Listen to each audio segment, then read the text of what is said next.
and welcome to fourcornerstv.com. I'm Laura Schweizer and this is the local roundup. Breaking news today. Big brewers are pulling strings in Washington and are now making craft brewers stick to a lower alcohol content in their beer.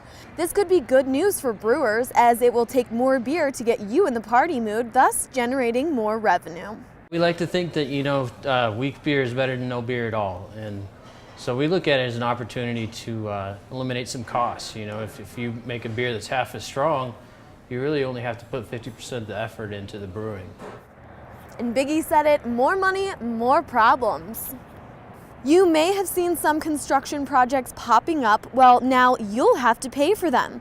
This spring, prepare to get slapped with a $3 user fee for all trails within Durango city limits, including Horse Gulch, Sail Barn, Twin Buttes, and others. Not to mention, you boaters and tubers, you'll now have to fork over a $3 put-in fee.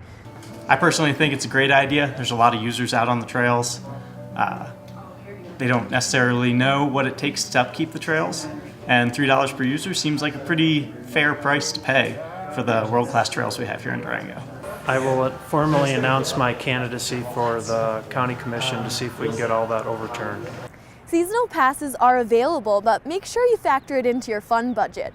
And one powder hound had a little bit too much fun.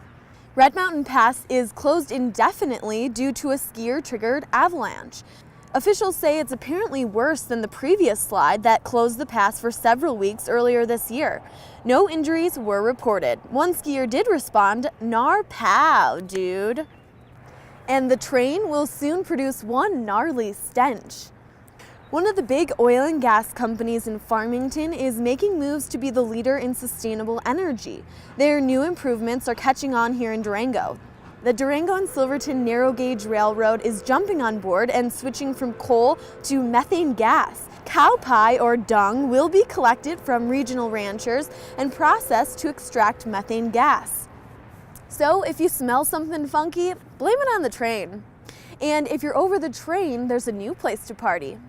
Lake Nighthorse is finally opening, but only for the real fun lovers. The concession to open it, water skiers, power boats, and jet skis will be allowed. They may even place a red Solo Cup mandate on lake users. Some good news for you couch potatoes. Denver broadcasting stations will now reach all of Colorado, including us in the Southwest. Due to a recent government regulation, Colorado broadcast signals are strictly limited to within our state borders to prevent other states from jumping on the marijuana legalization bandwagon. I think I'll catch a ride home on that. I guess they just can't take the high truth. But get this.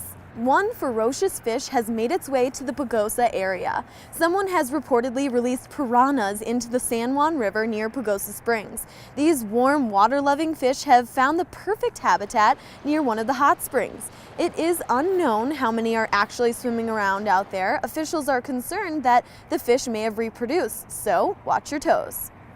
And one man in Farmington caught a Chupacabra. It's a dog-like animal that feasts on livestock.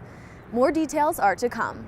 Thanks for watching the local roundup on fourcornerstv.com. Have a great April Fool's Day and watch out for those pranksters.